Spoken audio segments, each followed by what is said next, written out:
अस्सलामु अलैकुम वरहमतुल्लाहि वबरकातुहू। मैं मीम अलिफ शेख मुआविन मुअल्लिम ज़िला परिषद उर्दू प्राइमरी व हाई स्कूल तेर ज़िला उस्मानाबाद। अज़ीज़ तलबा, आज हम उर्दू बाल भारती की 8वीं जमात की किताब से गज़ल नंबर 2 जिसके शायर हैं जिगर मुराद आबादी। इससे पहले के वीडियो में हमने आपको इस गज़ल को तरन्नुम से पढ़कर सुनाया था। अब इसी वीडियो के अंदर हम इस गज़ल की तशरीह करने जा रहे हैं, इस गज़ल का मुख्तसर सा खुलासा पेश करने जा रहे हैं। लिहाजा तलबा, आइए एक एक शेर पढ़कर हम इसकी तशरीह किए देते हैं। पहला शेर देखें। आदमी आदमी से मिलता है, दिल मगर कम किसी से मिलता है।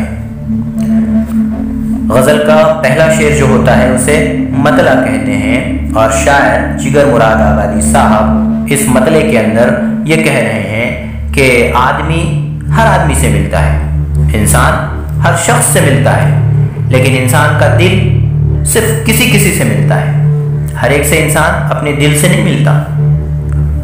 भाई, हम अपने दोस्तों से मिलते हैं, रिश्तेदारों से मिलते हैं, गांव वालों से मिलते हैं, अजीज़ व अकारिब से मिलते हैं, बस्ती के लोगों से मिलते हैं, अजनबियों से मिलते हैं, मुलाकातियों से मिलते हैं, लेकिन सबसे मिलते वक्त हमारी एक सी कैफियत नहीं होती।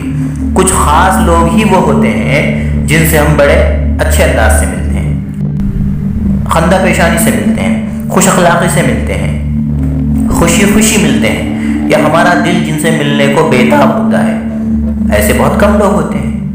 यूँ तो आदमी दिन भर में हज़ारों सैकड़ों लोगों से मुलाकातें करता है, मिलता है, हाय हेलो करता है, सलाम कलाम करता है, लेकिन दिल से मिलना सिर्फ उन्हीं लोगों का हिस्सा होता है जिनसे हमारा दिल खुश होता है। खंदा पेशानी से मिलना और फराख दिली से मिलना या सच्चे दिल से मिलना, हकीकतन मिलने के लिए मिलना, ये बातें जो है सिर्फ कुछ अफराद के तक जो है महदूद होती है। तो शायर वही बात बयान कर रहा है कि यूँ तो मैं रोज़ाना हर आदमी से मिलता हूँ, लेकिन मेरा दिल हर आदमी से नहीं मिलता, हर इंसान से मेरा दिल नहीं मिलता। ये लोग बहुत कम हैं जिनसे मेरा दिल मिलता है। अगला शेर देखें। भूल जाता हूँ मैं सितम उसके, वो कुछ इस सादगी से मिलता है। एक बात ये आपको बता दें अजीज़ तलबा कि जो गज़ल होती है, गज़ल का हर शेर अलग मानी रखता है। नज़म किसी एक मौजू पर बयान की जाती है जिसके अंदर एक ही चीज़ के बारे में पूरे नज़म के अशार पेश किए जाते हैं। इससे पहले हमने जो है फौज आदा में हलचल ये नज़म पढ़ी थी। इसके अंदर जो है एक ही मौजू था, मौजू सिर्फ एक था। अब उसी मौजू पर जो है बात फौज आदा में हलचल, इसके अंदर हमने देखा कि इमाम हुसैन रज़ियल्लाहु अन्हु के दुश्मनों का हाल क्या हो रहा था, ये हमने पढ़ा है। तो हर शेर के अंदर कोई दूसरी कैफियत बयान की जा रही थी उस पस मंज़र की, लेकिन गज़ल के अंदर ये नहीं होता, बल्कि गज़ल में हर शेर अलग मानी रखता है और हर शेर के अंदर कोई अलग सबक मिलता है। लिहाजा पहले शेर में शायर ने एक बात कही है। अब दूसरा शेर देखते हैं। भूल जाता हूँ मैं सितम उसके, वो कुछ इस सादगी से मिलता है। यानी जो मेरा दोस्त है, पीठ पीछे उसने वार करके बहुत सारे मुझे जख्म दिए, सितम दिए हैं,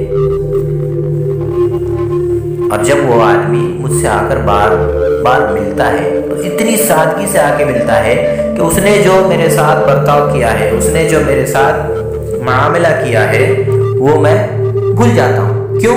क्योंकि उसके मिलते वक्त जो सादगी होती है, उसका जो रवैया होता है, इतना भोला भाला होता है कि सारे सितम मैं भूल जाता हूँ। आज हम अपने सियासतदानों को देख सकते हैं कि सियासतदानों की कैफियत चुनाव के वक्त कैसी होती है।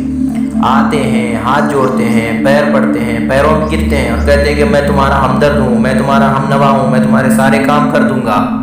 ये होता है।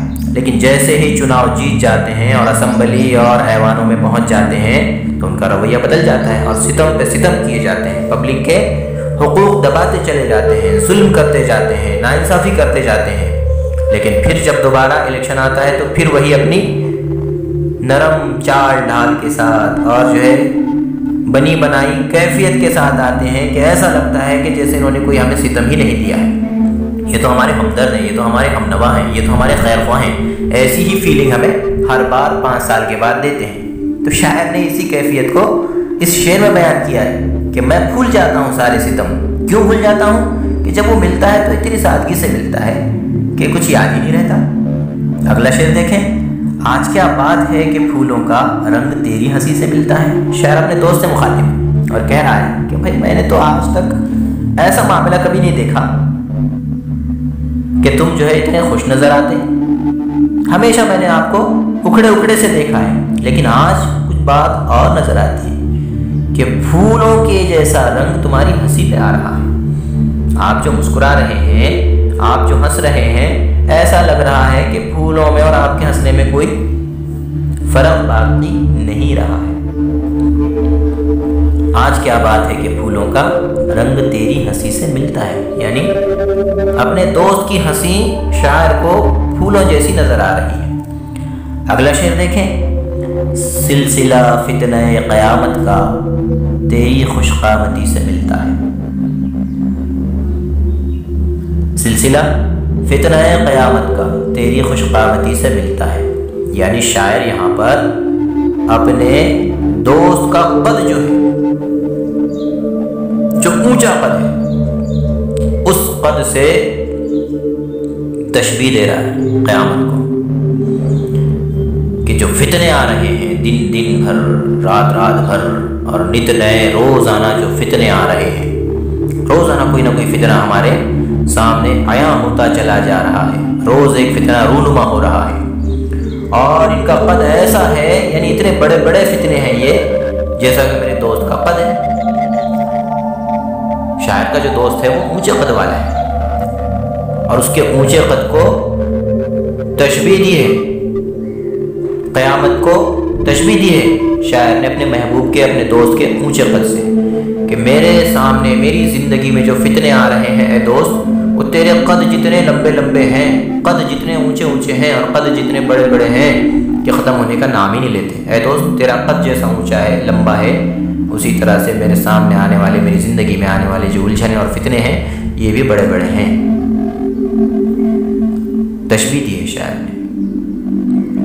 अगला शेर देखें। मिलके भी जो कभी नहीं मिलता, टूट कर दिल उसी से मिलता है। मिलके भी जो कभी नहीं मिलता, टूट कर दिल उसी से मिलता है। कई मतलब ऐसा होता है ज़िंदगी में प्यारे बच्चों कि हम चाहते हैं कि कोई शख्स हमसे बार बार मिले, लेकिन वो शख्स मिलता ही नहीं, मसरूफ़ होता है। हम ये चाहते हैं, जैसे हम अपने रिश्तेदारों में देखते हैं कि हर एक को अपने माँ से बहुत प्यार होता है और हम ये चाहते हैं कि माँ हमेशा हमारे साथ रहे, या बच्चों को, बच्चियों को नानी से प्यार होता है और हम ये चाहते हैं कि नानी हमेशा हमारे साथ रहे, लेकिन ऐसा हो नहीं पाता। दिल तो बहुत चाहता है कि हम बार बार अपनों से मिलते रहें, दिल चाहता है, लेकिन वो लोग हमें आसानी से नहीं मिल पाते, कई मर्तबा होता है। तो शायर ने इस बात को बयान किया है कि इंसान अपनी ज़िंदगी में बहुत सारी चीज़ों को हाशिए में रख कर जीना पड़ता है, यानी हालात से समझौता करके जीना पड़ता है। कि भाई रोज़ाना तो हम सीख कबाब नहीं खा सकते, रोज़ाना तो हम शीर खुरमा नहीं पी सकते, पीना चाहें तो पी सकते हैं, लेकिन नहीं होता ये सब। दिल तो बहुत चाहता है कि हम रोज़ाना मुर्ग़ मुसल्लम खाएं, लेकिन होता है ऐसा? नहीं होता है। ज़िंदगी में बदलाव, उतार चढ़ाव आते रहते हैं। अगला शेर देखें। रूह को भी मज़ा मोहब्बत का दिल की हमसायगी से मिलता है। रूह को भी मज़ा मोहब्बत का दिल की हमसायगी से मिलता है। शायर ये कह रहा है कि रूह को मज़ा जो है मोहब्बत का कब मिलता है? जब दिल साथ दे। दिल अगर साथ दे रहा है तो रूह को भी सुकून मिलेगा, और दिल ही अगर साथ नहीं दे रहा है किसी चीज़ को हासिल करने में, या किसी चीज़ को पाने में, या किसी चीज़ को करने में, दिल अगर साथ नहीं दे रहा तो रूह को भी सुकून नहीं मिलता। लिहाजा हम मोहब्बत का सुकून हासिल करना चाहते हैं, लेकिन कब वो हासिल होगा? कि रूह हमारी जो है सैर हो जाए, हम ये चाहते हैं। तो दिल को पहले उस काम के लिए आमादा करना पड़ेगा। हम बार बार जब भी कभी कोई चीज़ पेश की जाती है तो हम ये कहते हैं कि मेरा दिल नहीं मानता। कोई कहता है कि भाई चलो खाना खा लो, तो नहीं, मेरा दिल नहीं बोल रहा है खाने के लिए, मेरा दिल नहीं चाह रहा। अरे ये बिरयानी बड़ी अच्छी बनी है, खा लो ना, तो नहीं, मेरा दिल नहीं चाह रहा। तो इंसान का दिल जब चाहता है तो फिर वो खाना भी उसके पेट में उतरेगा और उसको खाने में मज़ा भी आएगा, रूह भी सैर हो जाएगी। रूह का कनेक्शन दिल से है। जब दिल तैयार होगा तो रूह भी तैयार हो जाएगी। और दिल अगर तैयार नहीं है और हम ठोसे जा रहे हैं, बिरयानी खूब खा रहे हैं जबकि दिल नहीं चाह रहा। बीमार की हालत देखी है आपने कभी? बीमार को जो है ज़बरदस्ती खिलाया जाता है, लेकिन उसका मज़ा कड़वा होने की वजह से, जायका बदल जाने की वजह से उसका दिल नहीं मानता कि मैं खाऊं, लेकिन ज़बरदस्ती खिलाया जाता है। लिहाजा वो सैर नहीं होता, बल्कि उल्टा तकलीफ़ महसूस करता है अच्छे खाने के ऊपर भी। तो दिल जब इंसान का मान जाता है तो सारे आज़ा दिल के ताबे हो जाते हैं और फिर उस चीज़ में मज़ा भी आता है। ये जो गज़ल है, इस गज़ल को हमने आपके सामने तशरीह करने की कोशिश की है। उम्मीद करते हैं कि आपके समझ में आ गई होगी। लिहाजा इसके मानी हुई इशारात को भी सहनशीन करें और दी हुई मशक़ हल करें। इस उम्मीद के साथ विदा लेते हैं। इंशाअल्लाह फिर अगले वीडियो में मुलाकात होगी। तब तक के लिए अल्लाह हाफिज़। अस्सलामु अलैकुम वरहमतुल्लाहि वबरकातुहू।